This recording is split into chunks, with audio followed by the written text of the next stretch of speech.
बिस्मिल्लाहिर्रहमानिर्रहीम। My dear students, मैं उम्मीद करता हूँ कि आप सब लोग खैर आफियत से होंगे।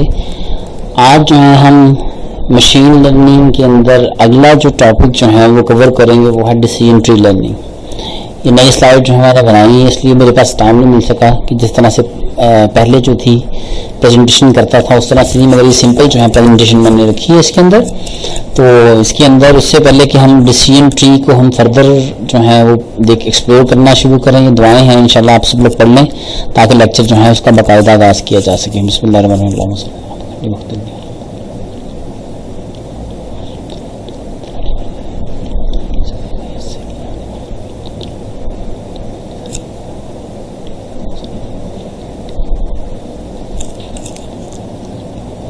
जी, डिसीजन ट्री लर्निंग में जाने से पहले अगर हम पिछले लेक्चर का फाइंडर्स का और वर्किंग स्पेस एल्गोरिथम का अगर हम इसके देखना शुरू करें तो बेटा फाइंडर्स उसको रिकैप अगर हम कर लें, फाइंडर्स एल्गोरिथम के अंदर क्या था कि हम एक हाइपोथेसिस जो था वो लर्न करते थे।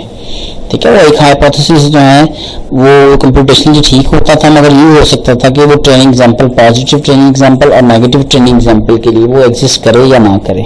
ठीक है, वो दोबारा से डिपेंड करता था। फिर हमने वर्किंग स्पेस के अंदर पढ़ा कि हमने इफ देन एल्गोरिथम जो था वो देखा हमने सबसे पहले। वो हो सकता है कि वो सारे के सारे हाइपोथेसिस को चेक करता था हर ट्रेनिंग एग्जांपल के लिए। पहले हाइपोथेसिस बनाते थे, फिर ट्रेनिंग एग्जांपल के साथ चेक करते थे, वो भी सूटेबल नहीं था हमारे पास। ठीक है, क्योंकि उसके अंदर हर एक के साथ मैप करना पड़ता था और वो कंप्यूटेशनली जो था वो एक्सपेंसिव था। फिर हमने अगला एल्गोरिथम देखा, उसका एडवांटेज जो था वो क्या था जी, कैंडिडेट एलिमिनेशन एल्गोरिथम का। उसका एडवांटेज ये था कि उसके अंदर हम पॉजिटिव और नेगेटिव एग्जांपल दोनों को लेके चलते थे, जबकि पिछले दोनों एग्जांपल के अंदर हम सिर्फ और सिर्फ पॉजिटिव एग्जांपल की बात कर रहे थे। इसमें पॉजिटिव और नेगेटिव करते थे, स्पेसिफिक बाउंड्री, ठीक है, नल हाइपोथेसिस, जनरल बाउंड्री और नीचे स्पेसिफिक, सारे के सारे क्वेश्चन मार्क में से इनके दरमियान सारे के सारे हाइपोथेसिस चेक करते थे और फिर साथ साथ आपके ट्रेनिंग एग्जांपल के साथ हम मैच करते रहते थे। अगर वो उसके साथ कंसिस्टेंट होता था तो हम कहते थे कि ये जो है सही है। फिर हमने इसके अंदर देखा कि इसके अंदर सबसे बड़ा मसला था कि हमारे पास नंबर ऑफ हाइपोथेसिस जो है वो अवेलेबल हैं। फिर हमने इसका इनमें से कौन सा हाइपोथेसिस जो है वो ट्रेनिंग डाटा के लिए, टेस्टिंग डाटा के लिए चेक किया जाए, तो फिर उसका हमने सोल्यूशन ये देखा कि हम वोटिंग क्लासिफायर करवा लेते हैं कि हर हाइपोथेसिस जो है उसकी मदद से टेस्टिंग डाटा के ऊपर टेस्ट करवाएं और फिर जो है जिसकी मेजॉरिटी ज़्यादा है उसको हम कह दें कि ये क्लास जो है, ये प्रेडिक्शन जो है वो चाहे मेल है या फीमेल है, ये प्रेडिक्शन जो है हुई है। उसके अंदर भी डिसएडवांटेज यही था कि कंप्यूटेशनली जो थे बड़े एक्सपेंसिव थे कि आप जो है बार बार हर, अगर ये तो छोटी सी एग्जांपल, सिंपल सी एग्जांपल थी और 6 हाइपोथेसिस के साथ हम उसका कंपैरिजन करवा रहे थे। अगर आपके साथ 500 से ज़्यादा हो जाए तो सोचिए कि हर एक के साथ अगर उसका वोटिंग करवाई जाए तो वो कितनी कंप्यूटेशनली जो है वो एक्सपेंसिव हो जाएंगे दोबारा से। तो बेटा इसके अंदर जो है और उसका सोल्यूशन जो है वो डिसीजन ट्री था। अगला जो हम एल्गोरिथम पढ़ेंगे डिसीजन ट्री पढ़ते हैं, जो कंप्यूटेशनली जो है इतना एक्सपेंसिव नहीं है मगर इसके अंदर थोड़े से कुछ और, हर एक के पर मशीन लर्निंग के जितने एल्गोरिथम हैं उन सब के कुछ ना कुछ प्रॉज एंड कॉन्स जो है वो अवेलेबल हैं। ठीक है, हम ये चाह रहे हैं कहीं पे हमें एक्यूरेसी जो है वो बेयर करनी पड़ेगी, कहीं पे हमें टाइम जो है वो बेयर करना पड़ेगा। तो it's depend again on the our scenario कि हमें क्या चीज़ जो है वो एफिशिएंसी चाहिए या हमें एक्यूरेसी चाहिए। इन दोनों के दरमियान हमने खुद सिलेक्शन करनी है। ठीक है, तो आज जो है हम डिसीजन ट्री एल्गोरिथम जो है वो पढ़ेंगे। The general motive for using decision tree is to create a training model which can use the predict class or value of target variable by learning decision rules। जिस तरह उसके अंदर decision rule थे, इसके अंदर भी decision rules जो हैं वो बनेंगे। if the knowledge rules हैं वहाँ भी बनते थे, यहाँ भी वही बनेंगे। ठीक है, infer from the pre-trained data से हम decision जो हैं वो बनाएंगे। Decision tree algorithm belong to the family of supervised learning algorithm की बात कर रहे हैं। मैंने बताया था कि हमारा ज़्यादा इस कोर्स का फोकस जो है वो सुपरवाइज्ड लर्निंग की तरफ ही है। तो उसके अंदर डिसीजन ट्री जो है it's once again it's a very important algorithm. ठीक है, ये आपका टेक्स्ट क्लासिफिकेशन के लिए इसके रिजल्ट जो है बड़े अच्छे हैं। Unlike other supervised learning algorithm, decision tree algorithm can be used to solve the both regression and classification problem। जितने भी हमने फाइंडर्स वर्किंग स्पेस के जितने एल्गोरिथम पढ़े हैं वो सारे के सारे क्या करते हैं जी, सुपरवाइज लर्निंग के ऊपर काम करते हैं। ठीक है, सुपर लर्निंग का मतलब क्या है कि आपका आउटपुट डाटा जो है वो लेबल्ड है, जिस तरह मेल और फीमेल बताया था इस तरह से, और वो सिर्फ और सिर्फ क्लासिफिकेशन, जितने भी हद तक एल्गोरिथम पढ़ा हुआ सिर्फ क्लासिफिकेशन को सॉल्व करते हैं। मगर डिसीजन ट्री जो है वो अभी तक जितने एल्गोरिथम पढ़े हैं उनमें से फर्स्ट एल्गोरिथम है जो आपकी रिग्रेशन को भी फैसिलिटेट करता है। रिग्रेशन क्या होता है, फर्स्ट लेक्चर के अंदर जाएंगे तो आपको रिग्रेशन का और क्लासिफिकेशन का डिफरेंस जो है वो पता चल जाएगा। The understanding level of decision tree algorithm is easy as compared to with other classification algorithm, के मुकाबले में काफ़ी आसान है जितने भी है तक हमने एल्गोरिथम पढ़ा है। अभी आप देखेंगे the decision tree algorithm tries to solve the problem by using tree represent, इसमें ट्री बनता है तो इसकी रिप्रेजेंटेशन जो है वो आसान हो जाती है। ठीक है, जिस तरह आपने एल्गोरिथम पढ़ा, एल्गोरिथम्स पढ़े, उसके अंदर ट्री जो है वो सबसे ज़्यादा कंप्यूटेशनली भी है, लेस एक्सपेंसिव है, और वो उसके ऊपर जो है उसकी वर्किंग जो है वो भी इजी है। अब इसके अंदर क्या होगा, इसके कुछ स्टेप हैं, इंटरनल नोड होंगे और लीफ नोड जो है वो होंगे। इंटरनल नोड क्या है, each internal node of the tree correspond to an attribute. ठीक है, एट्रीब्यूट बनेंगे इंटरनल नोड, और हर लीफ नोड होंगे। लीफ नोड क्या होते हैं कि आपकी क्लास के जो लेवल हैं उनको हम लीफ नोड का नाम देंगे। डिसीजन ट्री जो है आसान है, उसकी प्रोसेसिंग पावर जो है वो कंप्यूटेशनल कॉस्ट जो है वो कम है, और आप जिस तरह इंसान काम करता है उसी तरह से काम करता है, उसको भी हम चल के देखेंगे। इसके अंदर डिसीजन ट्री की मदद से रिप्रेजेंटेशन करते हैं, इंटरनल नोड होंगे और लीफ नोड जो है वो होंगे। अब अगला क्वेश्चन है कि डिसीजन ट्री ही क्यों यूज करें, why not other algorithms.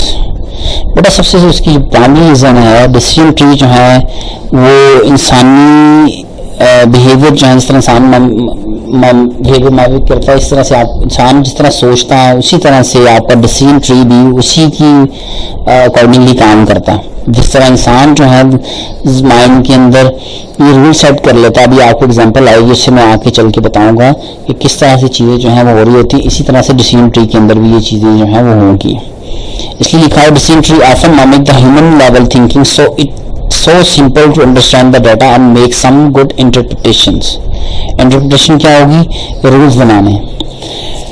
decision tree actually make you see the logic of the data to interpret। इस तरह भी हम मैंने बताया था कि ये ब्लैक बॉक्स होते हैं कुछ एल्गोरिथम के, आपको पता नहीं बैकएंड पे क्या काम होगा। अभी आप नेक्स्ट में न्यूरल नेटवर्क पढ़ेंगे तो आप देखेंगे कि काफ़ी कॉम्प्लेक्स चीज़ें हैं उसके अंदर, और उसको हैंडल करना जो है वो काफ़ी मुश्किल टास्क है। जबकि आपका डिसीजन ट्री जो है बड़ा ही आसान है और आपको सारी की सारी वर्किंग जो है वो सामने होती हुई नजर आएगी, इसलिए इसको ये ब्लैक बॉक्स एल्गोरिथम नहीं है। ठीक है, आप अपनी लॉजिक को सामने इंटरप्रेट जो है वो होते हुए देखेंगे। अब अगर हम डिसीजन ट्री की एग्जांपल लें तो मैंने कहा था कि जिस तरह इंसान सोचता है इसी तरह से आपका डिसीजन ट्री जो है वो भी उसी तरह से काम करता है। क्लियर हो गया, जिस तरह से इंसान जो है वो सोच रहा होता है इसी तरह से आपका डिसीजन ट्री जो है वो भी वर्किंग जो है वो परफॉर्म करेगा। ठीक है, अब उसके अंदर सबसे पहले क्या है जी, हम एक एप्लीकेशन बनाना चाह रहे हैं, क्लासीफाई करना चाह रहे हैं कि किसको लोन लें किसको ना लें, ह्यूमन जो है वो कैसे सोचेगा उसकी बात करते हैं। सबसे पहले अगर हम क्लासीफाई करना चाह रहे हैं कि किसी को बैंक लोन जो है वो दें, किसी कस्टमर को दें यूजिंग डिसीजन ट्री, तो उसकी इंसान के अंदर जो है वो इस तरह से उसकी लुक एंड फील जो है इस तरह से होगी। सबसे पहले आपने ये सोचना है कि आपके लिए वो कौन सा पैरामीटर है जो सबसे ज़्यादा इम्पोर्टेंट है जब आप किसी को लोन देना चाहें। तो अगर आप थोड़ा सा लॉजिकली सोचें तो जो इनकम रेंज ऑफ एप्लीकेंट जो है ये सबसे एक इम्पॉर्टेंट है जो ये बताएगा कि आप किसको ये लोन देंगे या ना। ये आपका सबसे मेक एंड ब्रेक है जो कि आप सबसे पहले इनकम जो है वो चेक करें, एप्लीकेंट की। अब उसको हमने 3 ब्रांचेस में डिवाइड कर दिया। एक ब्रांच में हम कह रहे हैं कि हम 3 डिसीजन लेना चाह रहे हैं कि किसको दिया जाए लोन, अप्रूव किया जाए। एप्लीकेंट की इनकम चेक की है, इनकम को 3 हिस्सों में डिवाइड कर दिया हमने। एक है लीव बना रहे हैं हम लेस देन 30,000 है, दूसरा है वो जिनकी सैलरी 30 से 70,000 है, और थर्ड वो जिनकी सैलरी जो है वो अबव 70,000 है। अगर जिनकी सैलरी 30,000 से कम है उनका जाके क्रिमिनल रिकॉर्ड जो है वो चेक करें, ठीक है। और ये दोबारा से डिसीजन ले रहे हैं, जो मैंने कहा था आपको कि आपके नोड बनेंगे और लीफ नोड बनेंगे। अब ये नोड बन रहे हैं सारे हमारे पास, ये ब्रांचेस बन रही हैं और ये इसके नोड बन रहे हैं। अब क्रिमिनल रिकॉर्ड यस है, सॉरी यहाँ पे थोड़ा सा डायग्राम के अंदर जहाँ से मैंने कॉपी की ये थोड़ा सी इनकरेक्ट डायग्राम। क्रिमिनल रिकॉर्ड अगर है तो लोन ना दें उसे, ठीक है। अगर नहीं है, क्रिमिनल रिकॉर्ड नहीं है तो उसको लोन अप्रूव कर दें, सिंपल सा। ये अब ये आपके आउटपुट लेवल है कि आप लोन देना चाह रहे, इससे ज्यादा फर्दर सब डिवीजन जो है वो नहीं हो सकती। ये आपके आउटपुट लेवल जो है वो लीफ पे आ गया, जो मैंने यहाँ कहा था ना, लीफ बन जाएंगे, लीफ नोड यहाँ वो बन जाएंगे correspond to the class level. Class level क्या है कि लोन देंगे या नहीं देंगे, या बाकी ये कि इंटरनल नोड है या उसके लीव्स हैं। इंटरनल नोड्स हैं ये सारे के सारे, और ये उसके लीफ बन रहे हैं, 3 लीव्स हैं यहाँ पे। अब अगला जो है उनको चेक कर रहे हैं जिसकी सैलरी की रेंज 30,000 से 60,000 के दरमियान, 70,000 के दरमियान है। अब उसके लिए फर्स्ट प्रायोरिटी चेक करेंगे ईयर इन प्रेजेंट जॉब, कि जॉब जो है वो कितनी की है उन्होंने, ठीक है। ये तो चेक कर सकती है, ये भी तो इम्पोर्टेंट फैक्टर है ना। किसी का 70,000 है तो ये भी तो है कि number of present job check कर लें कि किसी की जॉब रिलायबल है, कि ये ना हो कि वो सैलरी भी इतनी आ रही है मगर थोड़ी देर के बाद जॉब जो है कट ऑफ हो जाए तो वो कहाँ से पे करेगा लोन।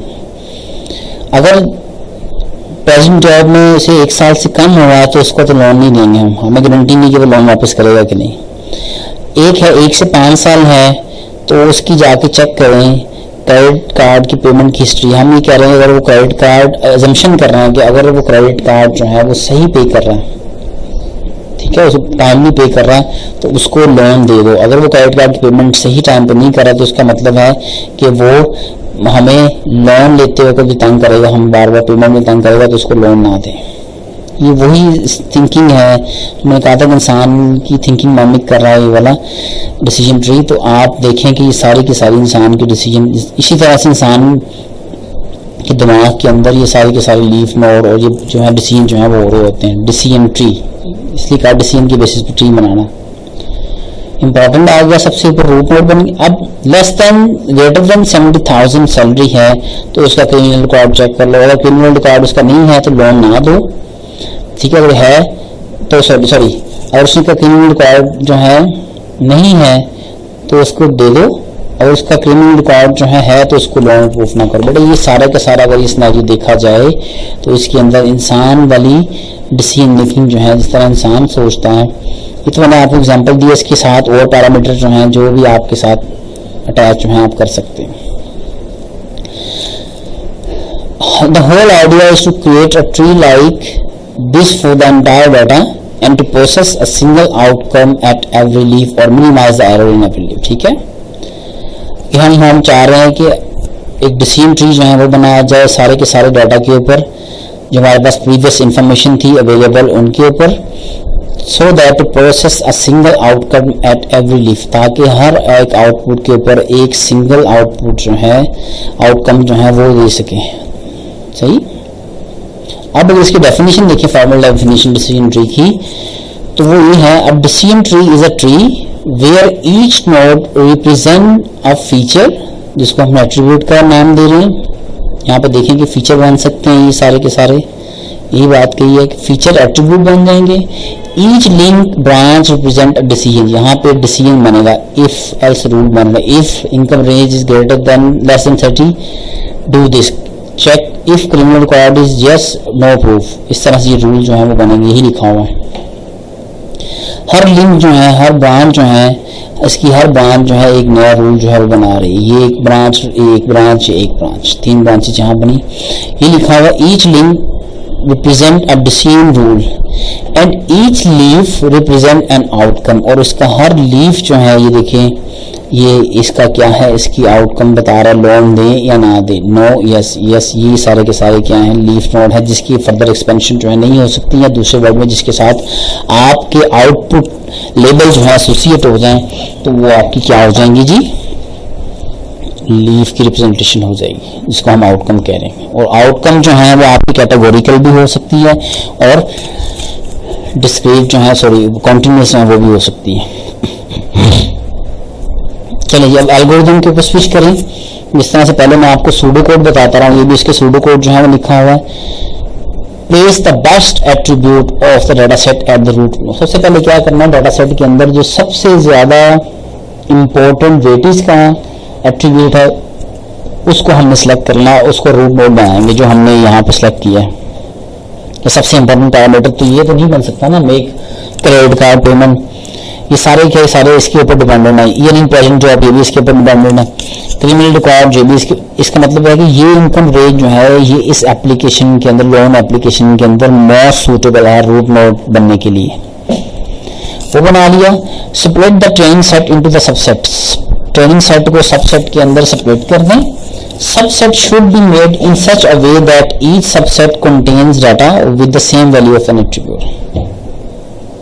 ठीक है, ये भी आगे चल के आपको समझ आएगी कि डाटा सेट को सबसेट में कैसे डिवाइड करेंगे। जब मैं आपको प्रैक्टिकल इंप्लीमेंटेशन यहाँ करवाऊंगा तो आपको चीज जो है वो क्लियर हो जाएगी इंशाल्लाह। फिर क्या है, रिपीट स्टेप 1 और 2 कब तक करते हैं, जब तक सारे के सारे लीफ नोड जो है कवर ना हो, सारे के सारे ब्रांचेस बन के उसके साथ सारे के सारे आउटपुट लेवल जो है जब तक एसोसिएट ना हो जाए उस वक्त तक ये प्रोसेस जो है वो चलता रहेगा। ये है जी हमारे पास decision tree. Should I accept a new job offer, इसका डिसीजन बनाना चाह रहे हैं। एक और एग्जांपल में आपको, डिसीजन ट्री को कहते हैं जी नीचे से ऊपर की तरफ रूट जो है वो स्ट्रॉन्ग होगा। ठीक है, रूट आपकी जड़ जो है अगर दरख्त की स्ट्रॉन्ग होगी तो आपके तने जो है वो ज्यादा एक्सपांड होंगे और उनकी बेसिस पे आप जाके फर्दर डिसीजन जो है वो ले सकते हैं। इसी तरह से ये वाला काम करता है। सबसे जो ही आपकी रूट जो है वो स्ट्रॉन्ग नहीं होगी तो आपका ट्री जो है वो आपको पत्ते और बाकी ब्रांचेस और जो फ्रूट जो है या फ्लावर जो है वो नहीं लगा सकेगा।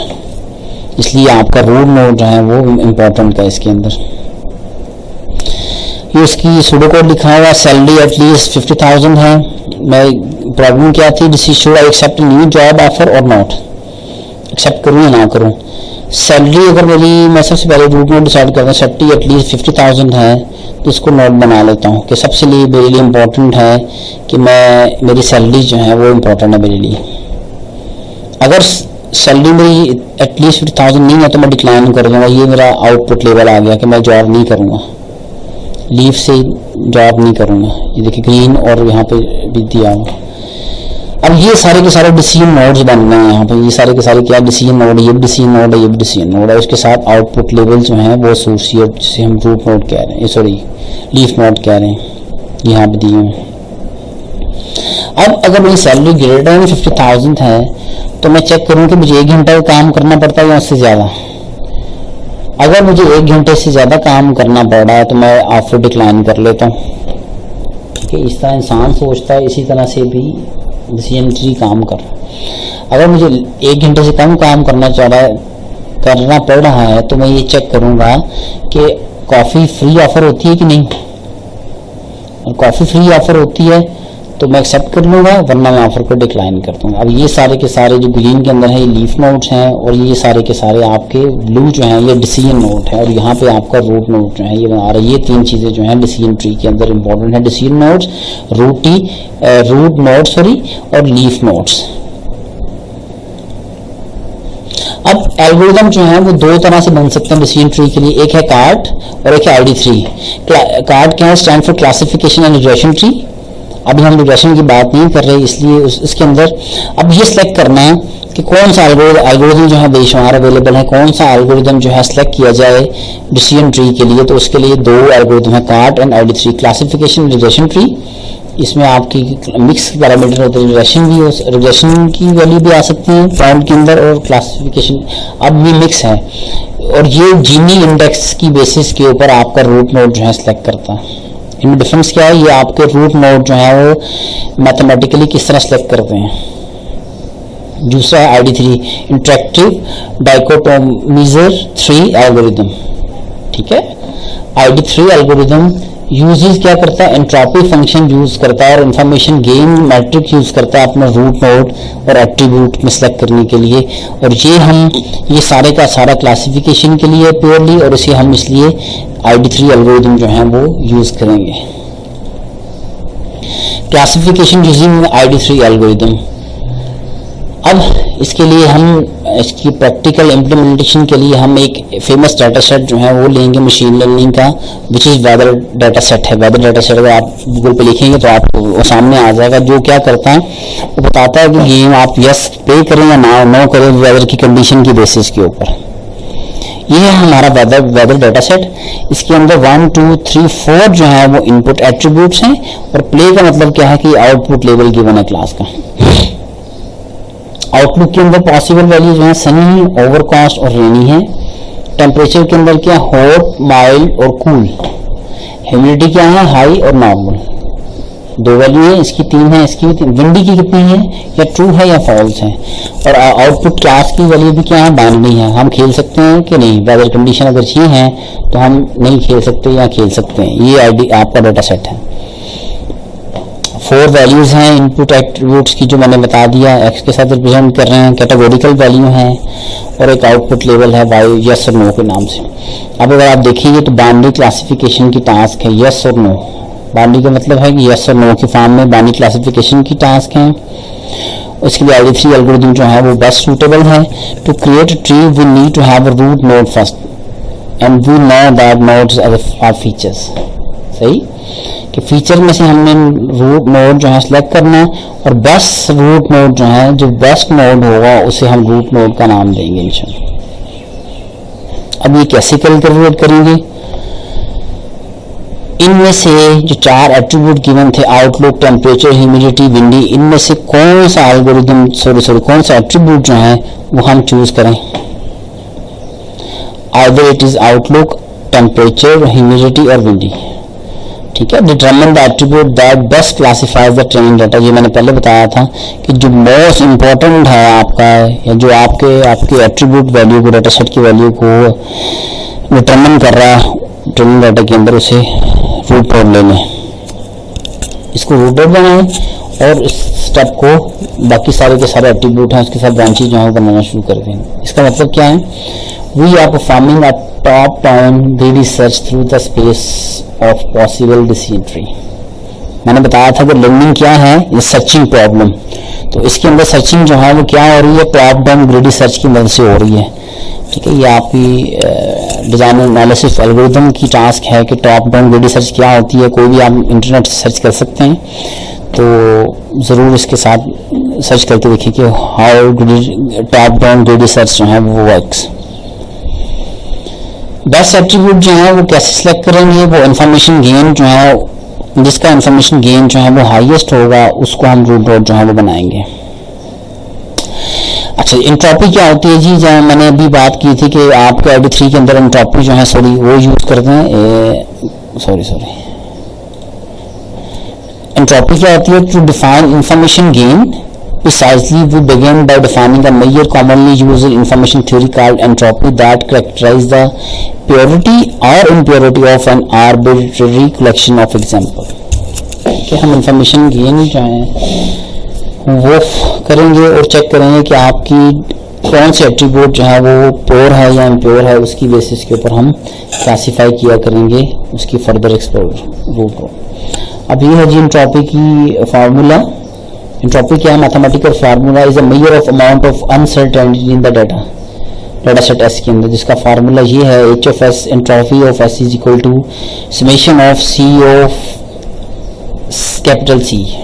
ठीक है, स्मॉल सी और कैपिटल सी क्या है, क्लास के लेवल कि समेशन जो है वो सारे के सारे क्लास जितने यहाँ पे बाइनरी क्लासिफिकेशन की टास्क है तो 2 लेवल के ऊपर अप्लाई होगा, minus proportion of C, the proportion of number of element in class C to the number of element in set S, और log of 2 P of C क्या है, purity check कर रहे हैं और उसे नॉर्मलाइज कर रहे हैं।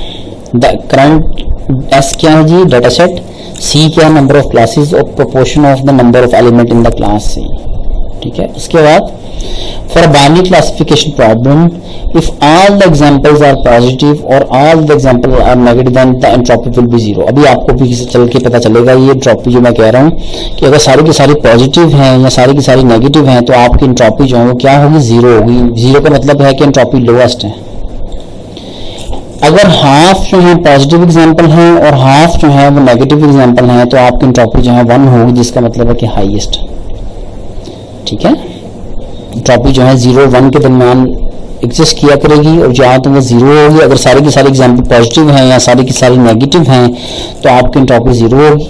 अगर हाफ पॉजिटिव हैं हाफ नेगेटिव हैं तो आपकी एंट्रोपी क्या होगी, 1 होगी। इंफॉर्मेशन गेन, अगला फैक्टर हमें जो कैलकुलेट करना वो है information gain. Information gain is the measure of the difference in the entropy from before after the set of training data S is split on a split of N attribute A. Entropy में से आप information gain minus कर देंगे, entropy की value minus कर देंगे तो आपकी इंफॉर्मेशन गेन जो है वो आ जाएगी। ये थोड़ा सा मैथमेटिकल फार्मूला है, ठीक है, ये आपको थोड़ा सा याद होना चाहिए, क्योंकि ये इसकी बेसिस पे डिसीजन ट्री जो है वो सारे का सारा काम जो है वो करता है। जब आप अभी थोड़ी सी सारी शायद समझ ना आए, जो ही अगर प्रैक्टिकल आपको डेमोन्स्ट्रेशन करवाएंगे तो आपको सारी की सारी चीज़ें जो है वो समझ आ जाएंगी इंशाल्लाह। Let's apply these matrices to our data set to split the data, ठीक है, so that we can get the root node. Step 1 क्या है, compute the entropy of the entire data। पूरे के पूरे डाटा सेट की एंट्रोपी जो है वो आप फाइंड आउट करेंगे। फॉर एवरी एट्रीब्यूट जिसे हम फीचर का नाम दे रहे हैं, calculate the entropy of all categorical values, take average information entropy for the current attribute. सही, एंट्रोपी फाइंड कर ली, फिर उसकी इंफॉर्मेशन गेन आउट फाइंड कर ली, फिर calculate the gain of the current attribute find out करें। फिर जिसकी हाईएस्ट गेन एट्रीब्यूट आ रही है उसको चूज कर लें, और ये स्टेप उस वक्त तक करते हुए जब तक कि सारे का सारा ट्री जो है आपकी लीफ नोड जो है वो ऐड ना हो जाए। चलिए जी, अब हम मूव करते हैं जी। आपके सबसे पहले मैंने कहा था स्टेप 1 के अंदर क्या करना है जी, आपने एंट्रोपी फाइंड आउट करनी है, entropy of complete data set.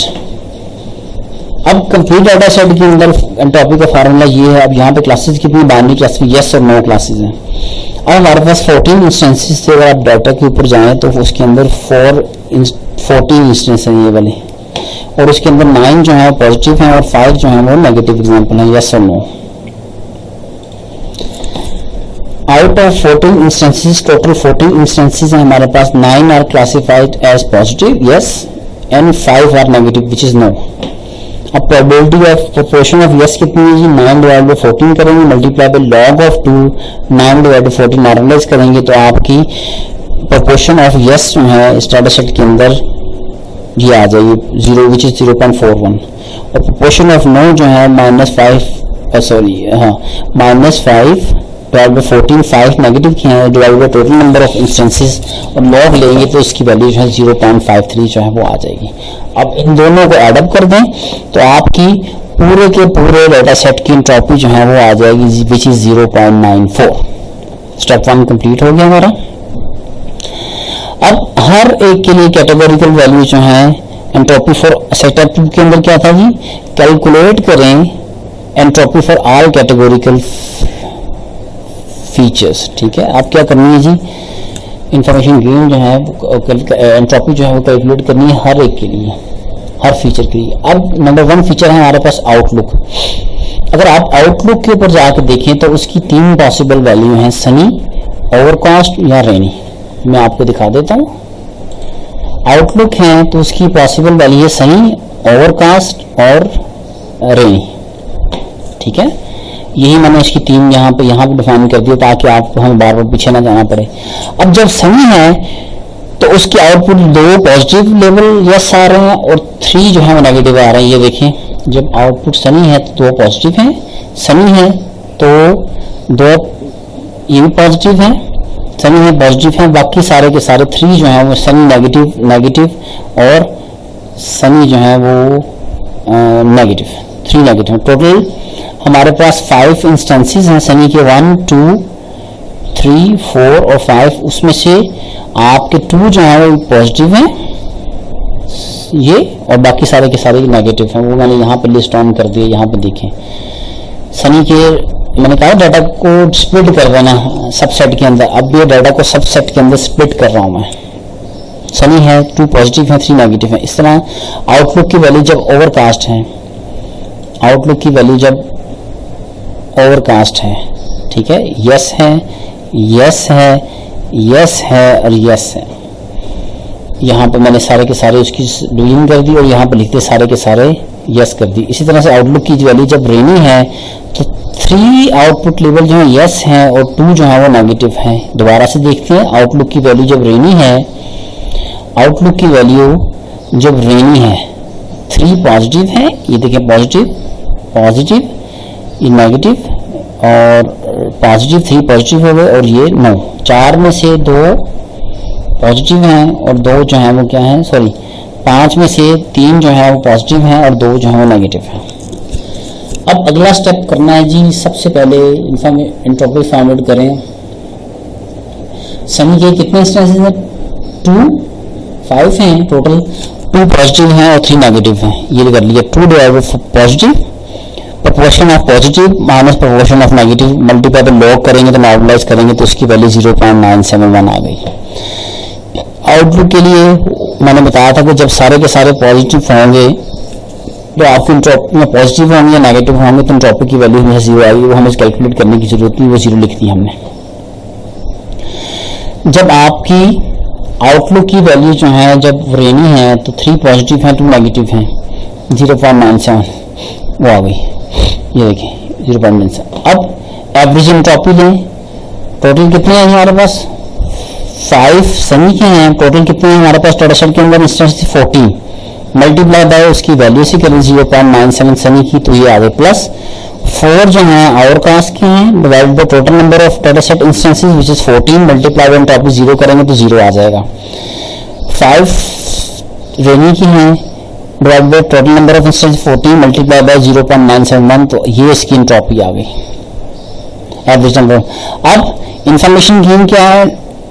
उसकी वैल्यू है कि आपकी टोटल डाटा सेट की वैल्यू में से एवरेज एंट्रोपी वैल्यू जो है किसी भी एट्रीब्यूट को से माइनस कर देंगे तो वो आपकी इंफॉर्मेशन गेन जो है वो आ जाएगी। टोटल 0.94 ये कहाँ से आया? ये हमने पूरे डाटा सेट की एंट्रोपी की वैल्यू जो थी वो कैलकुलेट की थी 0.94 और उसमें से एट्रीब्यूट की वैल्यू जो है माइनस कर दे तो 0.247 जो है वो आ जाएगी इंफॉर्मेशन गेन। इसी तरह से बेटा आपने विंडी के लिए फाइंड आउट करना है। विंडी के लिए 2 एट्रीब्यूट हैं और मैं 2 की एग्जांपल लेके चल रहा हूँ ताकि आपको उसका भी समझ आ जाए। विंडी इसको छोड़ना है, ठीक है। विंडी के लिए 5 और 2 हैं। अब 2 पॉसिबल वैल्यू हैं, उसको हम स्प्लिट कर दिए इसके अंदर डिसीजन वाली 5 एंड 2 हैं। 1 2 3 4 5 6 7 8 जो है वैल्यू फॉल्स के लिए है और 2 के लिए जो है वो 6 है। अब विंडी जब फॉल्स है, ये देखिए डाटा सेट के ऊपर जाए, जब विंडी जो है जब फॉल्स है तो उसकी आउटपुट लेवल 9, फॉल्स है तो यस, फॉल्स है तो यस, फॉल्स है तो यस, फॉल्स है तो नो, फॉल्स है तो यस, ये फॉल्स है तो यस, फॉल्स है तो यस। ये सारे के सारे हमने सारे के सारे इंस्टेंसेस जो हैं वो वहाँ पर लिस्ट डाउन कर दिए विच इज 8। इसी तरह 2 के लिए 3 यस हैं और 3 नो आउटपुट लेवल, ठीक है। अब इसकी एंट्रोपी जो इंफॉर्मेशन गेन फाइंड आउट करेंगे तो कैसे करेंगे? Proportion of positive, proportion of negative, ठीक है।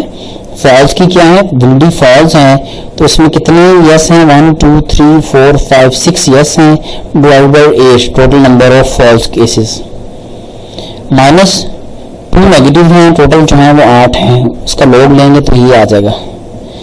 विंडी 2 जो है 3 डिवाइड बाय 6, 3 यस हैं 3 नेगेटिव। मैंने बताया था कि जब हाफ पॉजिटिव हो हाफ नेगेटिव हो तो आपकी एंट्रोपी जो है 1 आएगी। जब सारे पॉजिटिव हैं तो एंट्रोपी 0 आई थी, आधे पॉजिटिव हैं आधे नेगेटिव हैं तो एंट्रोपी 1 आ रही है।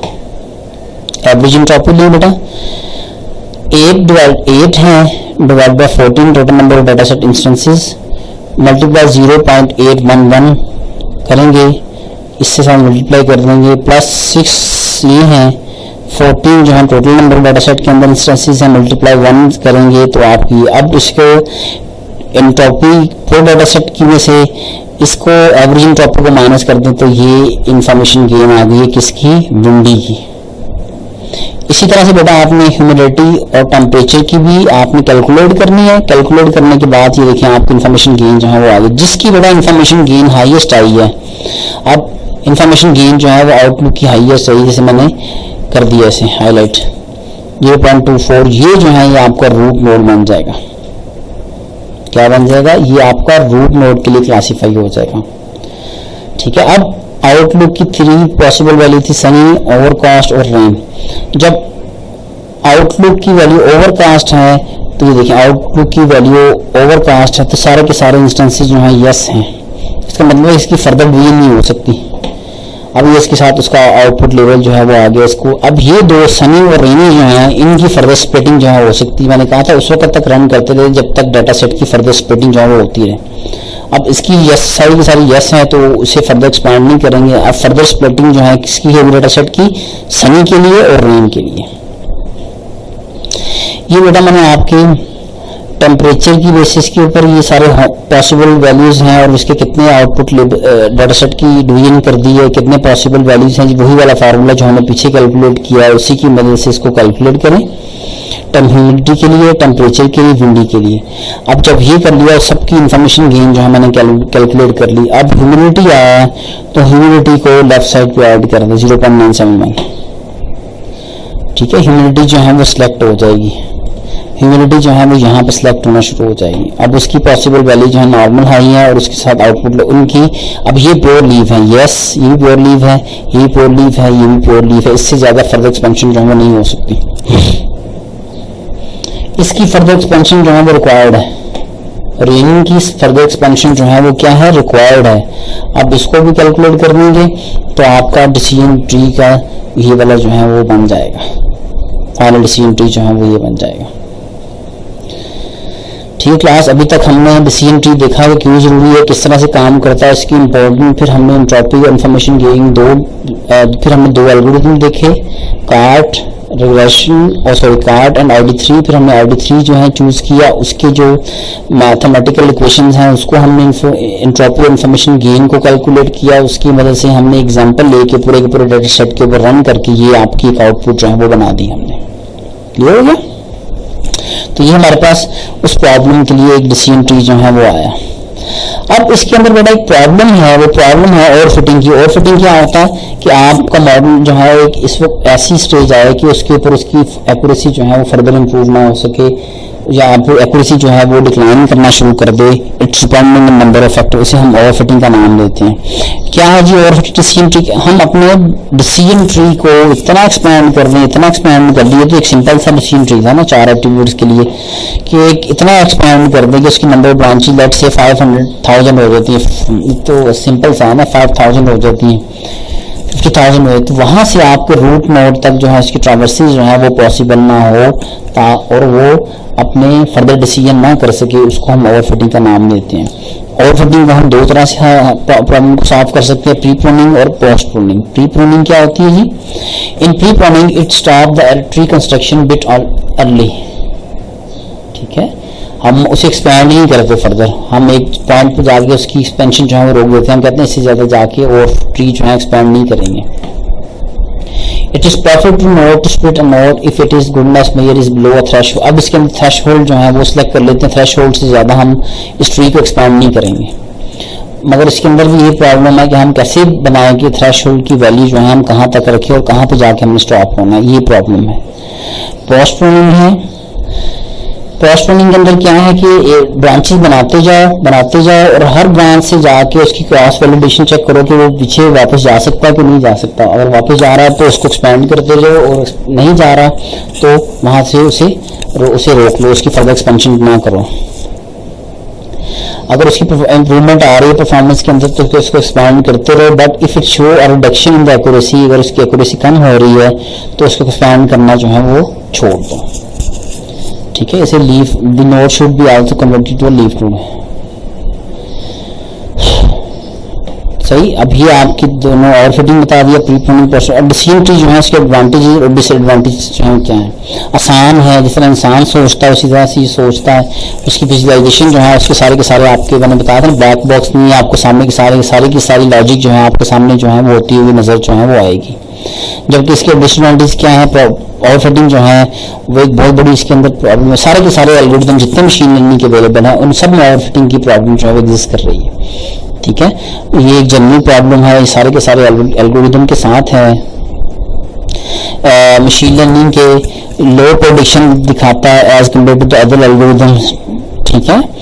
इंफॉर्मेशन गेन कैटेगरी वैल्यू के साथ जो है वो बायसनेस हो जाती है, कॉम्प्लेक्स हो जाती है कि calculation can become complex when there are many classes loaded, जो है तो आपकी कॉम्प्लेक्स हो जाती है।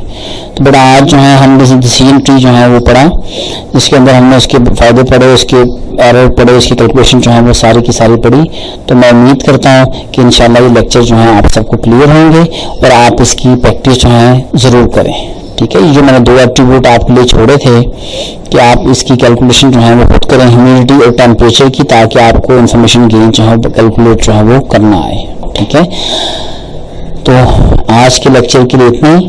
इंशाल्लाह ताला दोबारा जो है नेक्स्ट वीक में मिलेंगे। Thank you very much.